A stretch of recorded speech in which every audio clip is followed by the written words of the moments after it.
What's your name? Mary Julienne Devine, known as Julie. I'm the grandmother.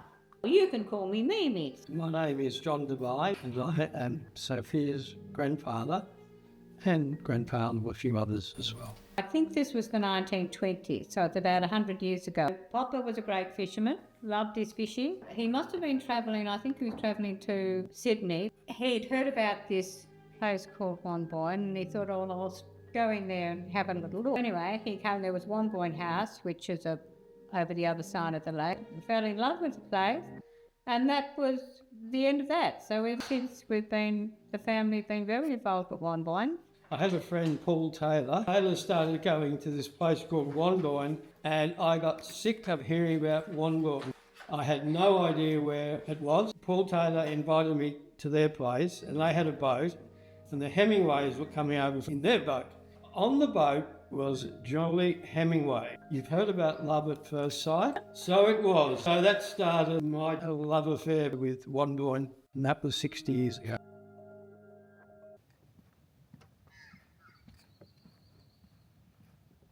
What was it like raising three boys, Mark, Michael and Roger, at Wonboyn? There was much for them to do and so good for them to be in nature and water and everything. They learned to drive their little tinny round and they learned to fish. Mark was quite a keen fisherman. Unfortunately, one day the thing he hooked was his big toe. And then going with your own family is quite different and getting to see them experiencing it through their own eyes for the first time is pretty special. Well, I'm the treasurer of the Wonboyn Lake Ratepayers Association.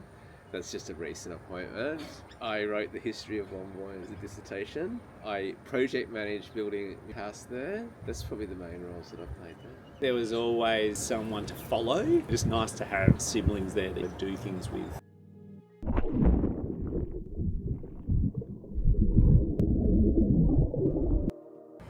Well, I'd just been going out with your dad and he invited me to this holiday house. I was a little bit tentative because I thought it's in the middle of nowhere, and all I remember is walking into the house and then just looking at the most beautiful view of the lake. It was just breathtaking. Now I realise it was a very big introduction into being part of the Devine family and we loved it. But I did hook him in the neck with the fishing hooks. When I reflect on Wonboyn, and I've been going for over 20 years, watched all the cousins grow up, including the filmmaker with her twin cousin, Ollie, who's the same age. And I think it's just so lovely to think families have been gathering at Wonboyn for millennia and millennia, and to just be part of a tiny speck of families that gather and feel that connection, this is really special. Do you remember the first bushfire and the first house? No, I didn't get to the first house. My two older siblings went. I know it burnt down in 52. So I think they only had it for a year or so and it weren't burnt down. So that's the first house that burnt down in 1952, soon after it was built. Then built that house. Then that house burnt down when it looked like that.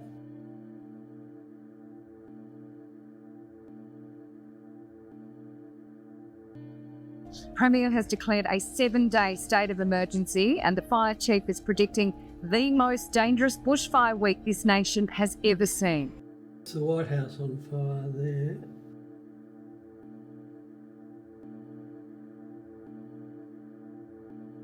It was the first time we came back after the fire and saw the devastation.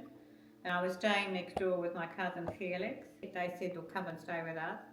And while we were there, Gleeson Road, they'd lost their garage in the fire, but the house was still all right. We went around there and had a look at it and bought it straight away so that we wouldn't be without a house. And that was fantastic. It was very therapeutic for both of us and for the kids, for our children. Was there a moment when you felt like giving up Wonboyn altogether? Well, you would think there would be, wouldn't you? But I couldn't have done that. And I think the other thing is that your grandfather supported me, that we could go ahead and keep doing it, and you know, that was pretty good. Just stop it for a minute. I'm laughing as well. quite emotional, isn't it? I just had a little breakdown, John. Oh, that was good on camera. Wonboyn visitor's book. My sister was here and she took that. That was one thing she was able to take when they were evacuated for the last fires. On the completion of this holiday home, December 1950, the home of the Flying Swan. That's what Wonboyn's meant to mean. Got a lot of records in it and a lot of naughty children saying naughty things. It is a history, so it stays with the house.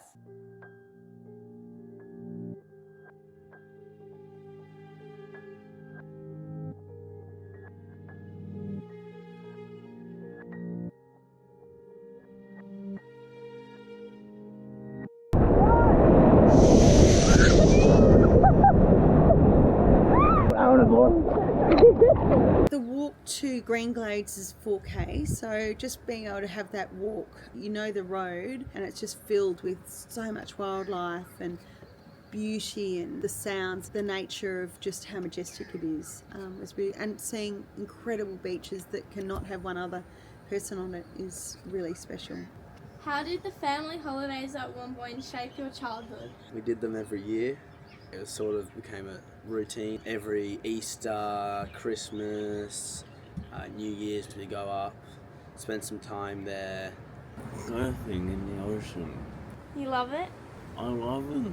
We used to have this dress-up cupboard. There was so much stuff, all from different op shops. Like, people would bring it from everywhere. When the house burnt down, we lost all the costumes. So now at the new house, we started making a new dress-up cupboard. Every time I've had my friends there, everyone had to bring a dress-up thing. And so we're starting a new dress-up cupboard. That's a tradition.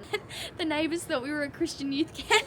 Were there any mishaps or funny stories from your time there as a child?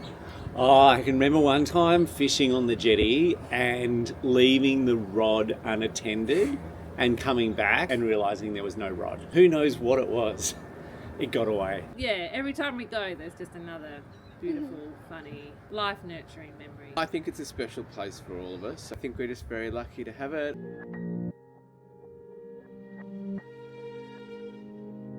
When you think about Wonboyn being in the family for almost 100 years, what does the legacy mean to you?